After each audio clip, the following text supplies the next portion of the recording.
নারী ও শিশুর প্রতি সহিংসতা প্রতিরোধে রংপুরের কাউনী উপজেলায় হয়ে গেল সচেতনতামূলক স্কুল ক্যাম্পেইন।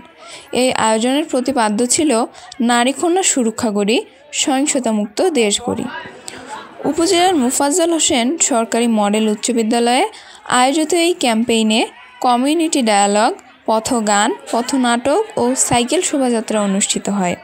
এছাড়াও শিশুরা সহিংসতা প্রতিরোধে প্রতিজ্ঞা করার পাশাপাশি লাল কার্ড প্রদর্শন করে এর বিরুদ্ধে সতর্কবার্তা দেয়।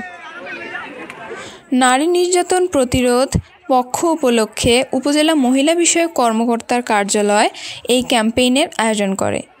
25 নভেম্বর থেকে 10 ডিসেম্বর পর্যন্ত বিশ্বের বিভিন্ন দেশের সঙ্গে বাংলাদেশের 16 দিনব্যাপী এই পক্ষ পালনে উপজেলা জুড়ে এরকম নানা কর্মসূচি পালন করা হয়। হাফসা বিনতে হারিস, রংপুর।